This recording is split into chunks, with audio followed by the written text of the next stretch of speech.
Hello दोस्तों, कैसे आप सभी लोग। उम्मीद है कि आप सब लोग अच्छे होंगे और अपनी पढ़ाई कर रहे होंगे। तो आज मैं बात करने वाला हूँ बिहार लाइब्रेरी वैकेंसी के बारे में, जो कि उसका सिलेबस किस हिसाब से होने वाला है। देखो, बातें तो यार बहुत सारी करी जा रही हैं, बट अभी ऑफिशियल कुछ भी साबित नहीं हुआ है कि सिलेबस कैसे होगा एंड क्या पैटर्न होगा। बट मोस्टली जो यार एक अनुमान लगाया जा रहा है ना, उस बिहाफ में मैं आपसे बता रहा हूँ कि देखो, जो कि ये बिहार लाइब्रेरियन की जो वैकेंसी है, ये स्टेट लेवल वैकेंसी है, ठीक है। एंड जो ये लाइब्रेरियन की जो कैटेगरी होती है वो पीजीटी के लेवल की ही होती है, पोस्ट ग्रेजुएट लेवल की ही होती है। सो अब मैं बात करूँ कि इसमें जो आपका जो मोस्टली जो सिलेबस है ना, वो सिमिलर होगा आपके केवीएस या फिर DSSS जो ये यहाँ पे अपने एग्जाम्स करवाते हैं ना। तो जो लाइब्रेरियन का जो सिलेबस है वो मोस्टली उनसे ही रिगार्डिंग मिलता जुलता ही होगा, ठीक है। उससे कम हो सकता है बट उससे ज़्यादा नहीं होगा, इस बात की मैं श्योरिटी देता हूँ। बट इसका जो पैटर्न है वो कैसे रखा जाएगा, देखो यहाँ पे ना दो बात करी जा रही है कि या तो वो 150 वाला होगा या फिर 150+30 वाला होगा। अब ये क्या है, तो देखो, ये जो 100 क्वेश्चन है ना, वो फिक्स है आपके लाइब्रेरी के ही होंगे, ठीक है। एंड ये जो 50 क्वेश्चन हैं वो जनरल क्वेश्चन होंगे, जिसमें बात करी जा रही है रीजनिंग प्लस मैथ्स 20 मार्क्स का एंड जीके प्लस जीएस आपके 30 मार्क्स के, ठीक है। ये आपके 50 मार्क्स के क्वेश्चंस रेडी हो जाते हैं जनरल पेपर के। बट अगर मैं वहीं पर बात करूं, ये 100+50 तो आपका सेम यही हो गया, ठीक है। बट अगर 30 की बात करूं ना, तो यहाँ पे 30 आता है इंग्लिश, 15 हिंदी, 15। अब ये होता है क्वालिफाइंग इन नेचर ना। अब ये जो 30 क्वेश्चंस की जो वेटेज रखी गई है ना, ये तुम यूँ समझ सकते हो कि यार लाइब्रेरियन है, ओब्वियसली उसको नॉलेज तो होगी हिंदी और इंग्लिश की, और ये होने भी चाहिए। एंड जो अपने बिहार में है वहाँ पे हिंदी की वेटेज ज़्यादा, तो समझ लो हिंदी 20 क्वेश्चन हो सकते हैं, तो ये बन जाएगा 10 क्वेश्चन। बट होगा ये क्वालिफाइंग की, तो या तो ये पैटर्न बन सकता है या फिर ये पैटर्न बन सकता है, अगर हिंदी और इंग्लिश के बारे में इसमें बात करी गई, ठीक है। मोस्टली जो है यार पॉसिबिलिटी लग रही है मेरे को, इसी चीज़ की लग रही है, आपके हिंदी प्लस इंग्लिश के बारे में। क्योंकि यार ये क्वालिफाइंग हो गया, जैसे लास्ट टाइम AMRS में भी हुआ था, AMRS में भी ऐसे ही कैटेगरी रखी गई थी, हिंदी और इंग्लिश आपके क्वालिफाइंग थे, देन उसके बाद आपका पेपर रखा गया था ये वाला। सो अब बात करते हैं लाइब्रेरियन के ऊपर पर्टिकुलर जो आपका सिलेबस होने वाला है वो कैसे होने वाला है। तो मैं पहले बता दूं, मैंने जो ये सिलेबस उठाया है वो KVS का उठाया है, एंड उसका जो सिलेबस है अपने आप में ही कंप्लीट माना जाता है, ठीक है। लाइब्रेरी साइंस में जो भी आपके स्कूल लेवल की जितनी भी वैकेंसीज आएगी वो अपने आप में कंप्लीट है। अगर आपने वो सिलेबस कंप्लीट कर लिया ना, तो आपका उससे बाहर कुछ नहीं आने वाला है। हाँ, 10-12% तो चीज़ें ऐसी होती जो करंट की पूछ ली जाती हैं, तो वो कहीं पे भी नहीं मिलती, ठीक है। तो उसके ऊपर आपको खुद से ही काम करना पड़ेगा। सो बात करते हैं उसके ऊपर। सो मेनली यहाँ पर जो लाइब्रेरी साइंस का जो सिलेबस है उसको 6 यूनिट्स में ना बांट दिया गया है। एंड सबसे पहले यूनिट आती है foundation of library and information science. इसमें आपसे पूछा जाएगा कि लाइब्रेरी की जो स्टार्टिंग इंडिया में हुई थी वो किस हिसाब से हुई थी, कब हुआ था, शिवाजी गायकवाड़ के थ्रू जो WA बोर्डन यहाँ पर इंडिया में आए थे उनके थ्रू कौन सी स्टार्टिंग करी गई थी लाइब्रेरी साइंस में, कौन कौन से मूवमेंट्स हुए थे, इन सब के रिगार्डिंग आपसे पूछा जाएगा। मतलब ओवरऑल की लाइब्रेरी की नींव कैसे रखी गई थी, उसकी स्टार्टिंग कहाँ से हुई थी, इस चीज़ के बारे में पूछा जाएगा। इसमें हिस्टोरिकल फाउंडेशन ऑफ लाइब्रेरीज में आता है आपका। एंड साथ में इसमें पूछा जाएगा कि आपका academy, public and special library में क्या क्या, कौन कौन सी लाइब्रेरी यहाँ पे आपको नेशनल लेवल पर प्रोवाइड करती है अपनी सर्विसेज। एंड साथ में उसमें कैसे कलेक्शंस है, किस हिसाब से वो फेमस है, जिसके लिए वो फेमस है उसमें कौन कौन से कलेक्शंस है, या फिर किस राजा के थ्रू उसको एस्टेब्लिश करा गया था, या फिर जो बुक डिलीवरी एक्ट में कौन कौन सी लाइब्रेरीज आपको मिल जाती हैं, तो इसके रिगार्डिंग आपसे पूछा जाएगा। साथ में इसमें आता है UGC के रोल, जो कि एकेडमिक लाइब्रेरी में अपनी सर्विसेज प्रोवाइड करती है, जो कि हो गया फाइनेंशियल सर्विसेज, हो गया मैनेजमेंट की पॉलिसीज़ वो ही बनाती है, जो कि आपकी यूनिवर्सिटीज़ है उन सब में। एंड साथ में पूछा जाएगा library of formal and informal education में जो शिवाजी यूनिवर्सिटी जो कोल्हापुर है उसमें उसका जो योगदान है। मतलब सिंपली उसमें ज़्यादा क्वेश्चन नहीं बनते, उसमें ये पूछ सकता है कि उसमें कितने कितने ईयर में, कौन से ईयर में कौन सा लाइब्रेरी कोर्स स्टार्ट करा गया था, जैसे BLiv हो गया, MLiv हो गया, इवन MPhil भी इसमें स्टार्ट करी गई थी। इसके बारे में पूछ सकता है। देन उसके बाद आता है normative principles of library and information science, जिसमें आते हैं आपके 5 लॉज ऑफ लाइब्रेरी साइंस आ गया, implication of 5 laws on library information science. इसमें आपसे पूछा जाएगा कि 5 लॉज के जो इम्प्लीकेशंस करे गए हैं उसको किस हिसाब से करे गए हैं। अगर आप जैसे कि काउ काफ प्रिंसिपल हो गया, आपका होल ऑर्गन प्रिंसिपल्स हो गए, इनके थ्रू आपका लाइब्रेरी में जो आपकी एक्विजिशन होती है या फिर सेल्फ अरेंजिंग होती है उसके हिसाब से आप कैसे कर सकते हैं, इस सबसे रिगार्डिंग इसमें पूछा जाएगा। Development of libraries with special reference to India, Baroda public library system. देखो यहाँ पे पूछ लिया ना, Baroda library public library system के बारे में यहाँ पे पूछ लिया गया है। Library cooperation, resource sharing and library networking, यानी कि जो जितने भी आपके ये डाटाबेस हैं जैसे कि डेल नेट हो गया, आपका इनफ्लिप नेट हो गया, इन सब के रिगार्डिंग इसमें पूछेगा। एंड साथ में आता है आपका third point, law relating to the library and information sciences. Library legislation, यानी कि कितनी स्टेट्स में यहाँ पे लाइब्रेरी एक्ट प्रोवाइड करे गए हैं, पब्लिक लाइब्रेरी एक्ट यहाँ पे स्टार्ट कर दिए गए हैं। लेजिस्लेशन यहाँ पे कौन कौन सी यहाँ पे पूछा जाएगा कौन कौन से स्टेट में आपको लाइब्रेरी सेस प्रोवाइड करता है, मतलब टोटल कितने लाइब्रेरी सेस प्रोवाइड करने वाले स्टेट्स हैं जो कि आपको एक एज प्रोवाइड करते हैं। ठीक है, साथ में आप press and registration act of delivery of book act, यानी कि public library delivery of book act के बारे में अभी मैंने आपसे बात करी थी, उसके रिगार्डिंग लाइक कितनी ही यानी कि कितनी लाइब्रेरीज़ हैं जो कि यहाँ पे प्रोवाइड करती हैं अपनी सर्विसेज। इसमें क्या होता है सिंपली कि हर एक लाइब्रेरी को एक कॉपी प्रोवाइड करनी ज़रूरी होती है पब्लिशर के थ्रू। अगर ये ऐसा नहीं करता है तो उस पब्लिशर का मतलब लाइसेंस भी कैंसिल हो जाता है, यानी कि वो डिलीवरी ऑफ बुक्स एक्ट में आपको इम्पोर्टेंस रखता ही रखता है। नेक्स्ट पॉइंट आता है library and informative professions.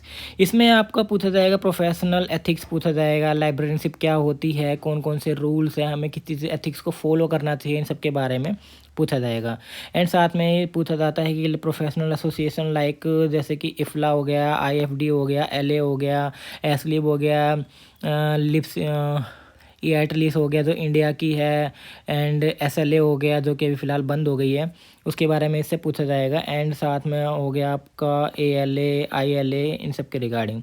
Professional education and research के बारे में यहाँ पे देखो, यहाँ पे जो ये रिसर्च वाला पोर्सन है ना, ये यहाँ पे सिर्फ थोड़ा सा ही बोला गया, बट इसमें जितने भी रिसर्च आते हैं ना, मतलब रिसर्च के टाइप्स मेनली, उन सब के रिगार्डिंग कुछ 1 या 2 क्वेश्चन ज़रूर पूछा जाएगा, और ये हर लाइब्रेरी साइंस के क्वेश्चन पेपर में होता है। अगर रिसर्च का पर्टिकुलर आपको सिलेबस दिया हो या फिर नहीं दिया हो, ये ज़रूर पूछा जाता है। Now promoters of library and information services, जैसे कि आपका RRLF हो गया, राजा राम मोहन लाइब्रेरी फाउंडेशन हो गया, यूनेस्को हो गया, इसी में UGC भी आता है जो अपने एक अहम भूमिका निभाता है।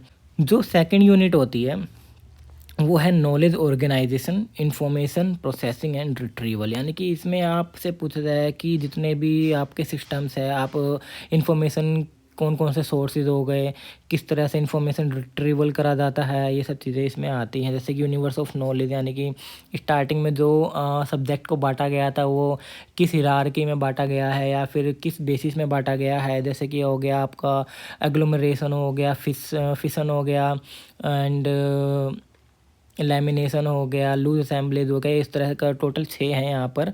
आई थिंक 6 या फिर उससे थोड़े से ज़्यादा हो सकते हैं, बट मोस्टली 6 ही है यहाँ पर जो इन चीज़ों को डिफाइन करते हैं। Mode of formation of subject कैसे करा गया था, डिफरेंट टाइप ऑफ सब्जेक्ट्स हो गया, जैसे कि लाइब्रेरी साइंस एक पर्टिकुलर साइंस कैटेगरी में ना आकर सोशल साइंस में आता है, एंड इसका बेस क्या है जो कि सोशल साइंस में आता है। सिंपली ये है कि लाइब्रेरी साइंस का कोई अपने एक रूल नहीं है, ये सिंपली कुछ चीज़ों को फॉलो करता है जिसमें नॉर्मली हर चीज़ ही आ जाती है। तो इसी हिसाब से कहा जाता है कि लाइब्रेरी साइंस का अपना खुद का कोई सिलेबस भी नहीं होता, इसमें कुछ भी चीज़ें पूछ ली जाती हैं। तो सिंपली यूँ समझ लो कि आप 70 to 80% चीज़ें ऐसी होंगी जो आपने पढ़ी होंगी, और 20% हमेशा ऐसा होता है जो भाई सर के ऊपर से ही जाएगा, आप कितना ही पढ़ लेना।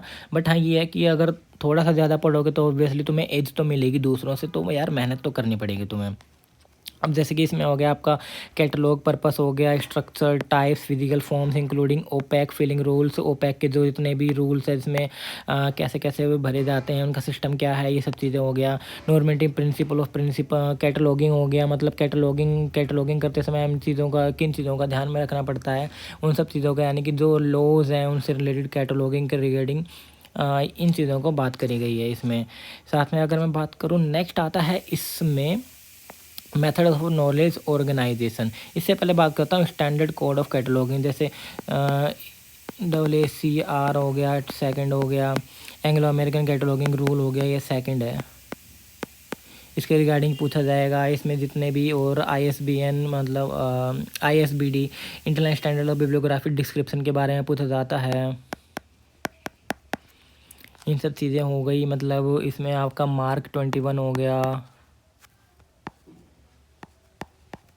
ये कब स्टार्ट हुआ था, कैसे ये फॉर्मेशन में आया, एंड साथ में जो इसमें जितने भी टैग्स हैं उसके रिगार्डिंग कुछ चीज़ें पूछ लेगा, जैसे कि 100 टैग हो गया आपका ऑथर के नेम से रिलेटेड होता है, 245 हो गया आपका टाइटल से रिलेटेड होता है, आपके स्टेटमेंट से रिलेटेड होता है। इन सब चीज़ों के बारे में कुछ टैग्स दे दिया जाएगा और उससे पूछा जाएगा कि इसको बताओ कि टैग किस चीज़ को डिफाइन करता है। मेथड ऑफ नॉलेज ऑर्गेनाइजेशन में अब देखो, इसमें general theory of library classification, जैसे DDC हो गया, कॉलम क्लासिफिकेशन हो गया, UDC हो गया, इन सब चीज़ों के बारे में पूछा जाएगा। यानी कि देखो इसमें स्पेसिफिक है ना ज़्यादा कुछ नहीं है, बट जैसे कि ये UDC है, DDC है और आपका CC है, इसके रिगार्डिंग ना आपकी नॉर्मल चीज़ें ही पूछी जाएंगी। जो बिहार जो लेवल का जो पेपर है, साथ में बिहार KVS और DSSS भी हो गया, इनमें नॉर्मल चीज़ों की ही पूछी जाती है। जैसे कि DDC में कुछ नोटेशंस यूज़ हो गई, वो किस चीज़ के लिए फॉलो अप होता है। CC में आपके जो एडिशन 7 तक है, 7 में जो नई चीज़ें ऐड हुई हैं वो हो गया आपका जो नोटेशन है, जैसे कि PMEST का यूज़ करा जाता है आपके DDC 6th जनरेशन तक, 6th एडिशन रिवाइज एडिशन तक का, एंड साथ में 7th एडिशन में कुछ एक नया फॉर्मेशन हुआ है, वो चीज़ें पूछ लेगा। या फिर आपके जितने भी ये ए से लेके जेड तक जितने भी आपको स्पेसिफिक सब्जेक्ट के कोड दिए गए हैं उन चीज़ों के बारे में पूछ लेगा है। और साथ में आपको DDC और UDC में हो गया आपकी जो टेबल से डिफ़ाइन करती हैं उन टेबल के बारे में पूछ लेगा। मतलब ये ऊपर ऊपर की चीज़ें ही पूछी जाएंगी, एंड थोड़ी बहुत जो चीज़ें एक्स्ट्रा होगी वो आपको मैं डिटेल में बता दूंगा। जैसे ही हम इसके ऊपर कुछ वीडियोज़ बनाऊँगा तो उसमें आपको क्लियर कर दूँगा। एंड नाउ अब आता है सब्जेक्ट क्लासिफिकेशन। जैसे कि मैंने आपसे बात करी थी principle subject classification and subject heading list and their features, जिसमें आ गया आपका Sears list of subject heading हो गया, library congress subject headings list हो गई आपकी। इन सब चीज़ों के बारे में पूछा जाएगा। इसमें ज़्यादा क्वेश्चन नहीं बनते हैं, इस स्टेट लेवल के एग्जाम में ज़्यादा क्वेश्चन नहीं बनेंगे, इक्का दुक्का ही बनेंगे, बट हाँ ये भी इंपॉर्टेंस रखता है। अब आता है इंफॉर्मेशन टेक्नोलॉजी IT रिलेटेड, और इसमें लिखा गया है स्पेशली बेसिक।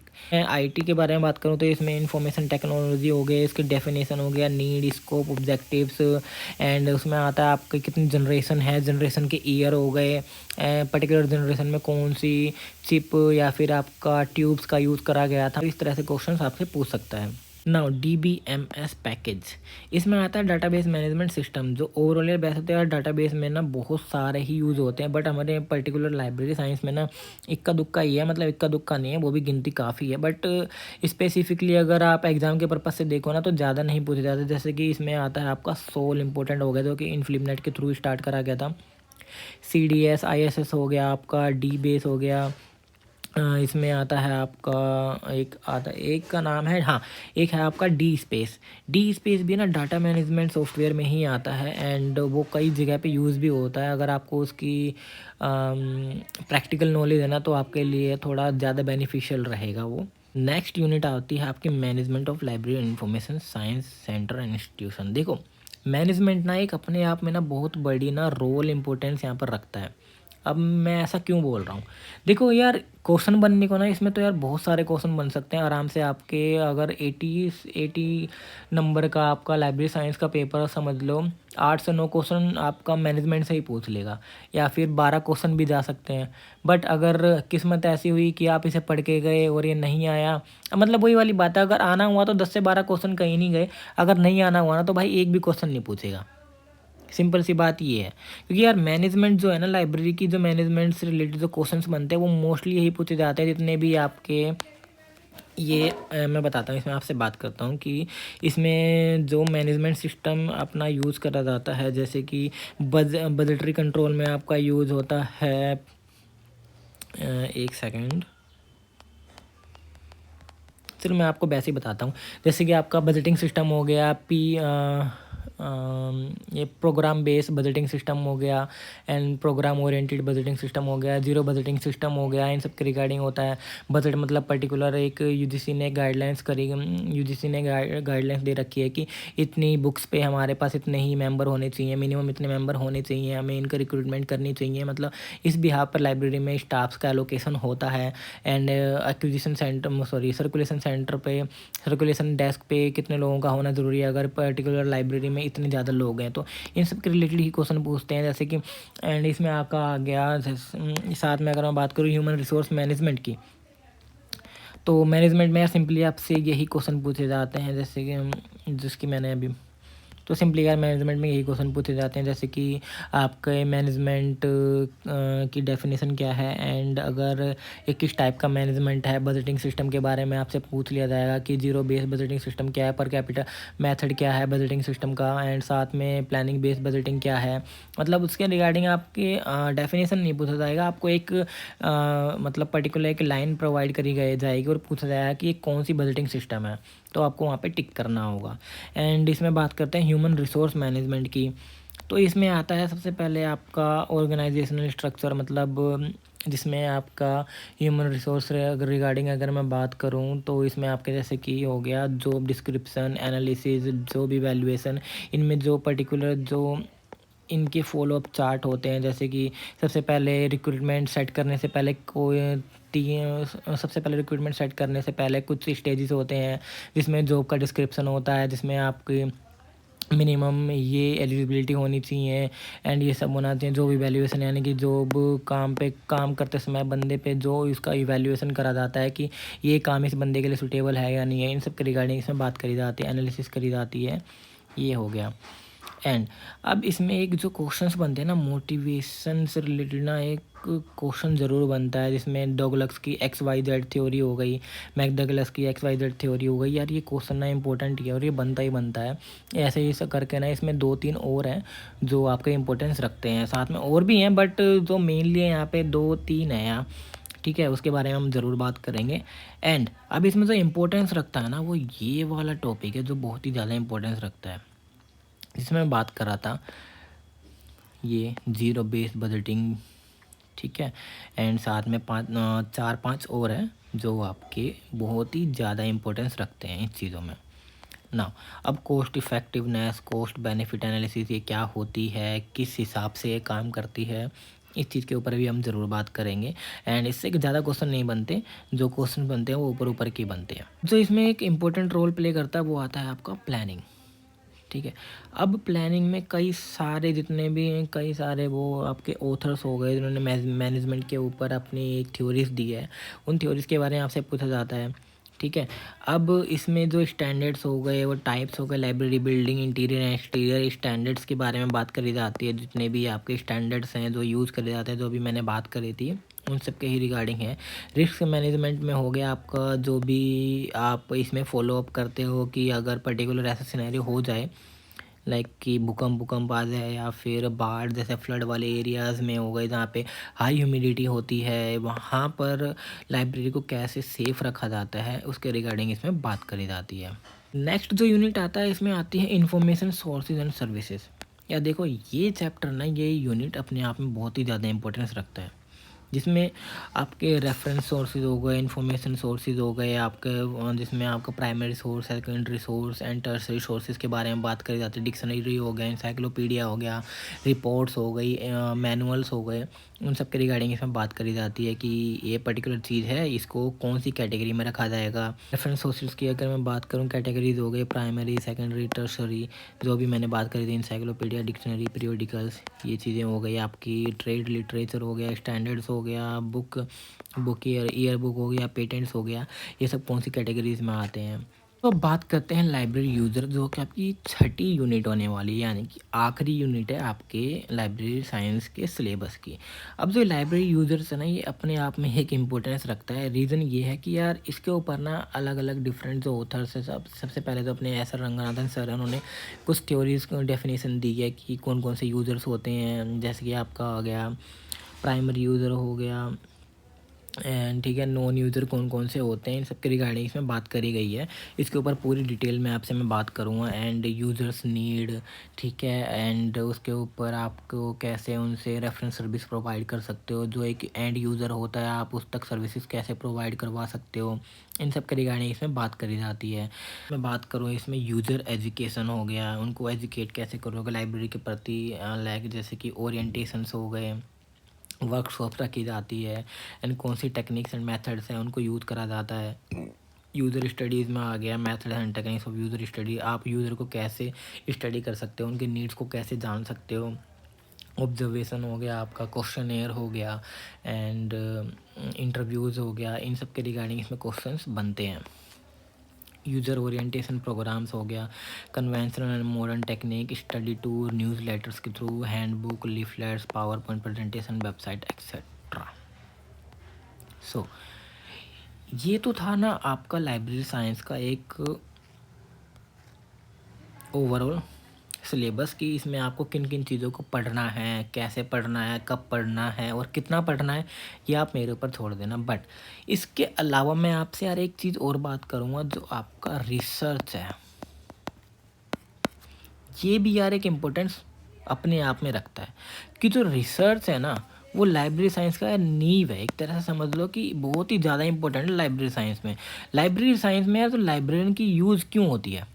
देखो, वैसे तो ये स्टेट लेवल है आपका, स्कूल लेवल का ही पेपर है, तो इतना वेटेज नहीं बनता, बट फिर भी रिसर्च के रिगार्डिंग आपके कुछ क्वेश्चंस बन जाते हैं। जैसे रिसर्च के टाइप कितने हैं, कौन सा रिसर्च है, और अगर पर्टिकुलर ये स्टेटमेंट दी गई है तो उसमें कौन सा रिसर्च अप्लाई होगा, या फिर वो अप्लाइड रिसर्च हो गया, एक्शन रिसर्च हो गया, साइंटिफिक रिसर्च हो गया, या फिर आपका हिस्टोरिकल रिसर्च हो गया, कौन सी कैटेगरी आती है रिसर्च में जो कि आपको करी जाती है। बट अगर मैं बात करूँ रिसर्च की, तो जैसे कि हम एज एन लाइब्रेरी हम किसी यूनिवर्सिटी में काम करते हैं मान लो, और यूनिवर्सिटी में जो एक लाइब्रेरी है ना, वो सिर्फ बुक्स का कलेक्शन या फिर बुक्स को मेंटेन करने के लिए नहीं होता। उसका तो मेजर रोल होता है, वो रेफरेंस लाइब्रेरियन के तौर पर ही होता है। कोई यूज़र आएगा, वो अपनी चीज़ें बोल लिया कि मुझे एक पर्टिकुलर टॉपिक है, उसके रिगार्डिंग मुझे best and best material provide कर दो। जैसे कि यूनिवर्सिटीज़ में मोस्टली जो स्कॉलर्स होते हैं, वो आएंगे आपसे बोलेंगे कि यार मुझे ना कुछ पर्टिकुलर टॉपिक है, उसके रिगार्डिंग मुझे कुछ फाइनेंशियल ईयर या मतलब इस पर्टिकुलर ईयर का डाटा चाहिए। तो आप उस चीज़ों को कैसे हैंडल करोगे? तो वहाँ पर काम आता है आपकी रिसर्च टेक्निक। यानी कि देखो, रिसर्च का मतलब सिर्फ ये नहीं होता कि पिछले टाइम में कितनी रिसर्च हो गई या फिर नया क्या रिसर्च हुआ। रिसर्च का एक ओवरऑल पर्सपेक्टिव ये भी बताया कि आप किस तरह से कैपेबल हो यूज़र्स की नीड को फुलफ़िल करने के लिए।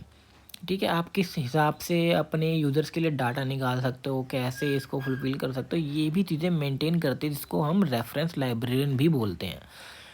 तो यार रिसर्च के ऊपर ना पढ़ ज़रूर लेना, एंड मैं भी ट्राई करूँगा कि आपका ज़्यादा से ज़्यादा इसमें टॉपिक्स क्लियर करवा दूँ। बट जैसे कि आसार दिख रहे हैं अब तो बिहार में यहाँ पे इलेक्शन का टाइम आ गया और अभी तक कोई नोटिफिकेशन नहीं है, तो आराम से समझ लो नवंबर के 28 और 29 तारीख के बाद ही कुछ यहाँ पे बात हुई। अगर बात भी हुई तो समझ लो जनवरी या जनवरी एंड तक ही जाने वाला ये चीज़ है।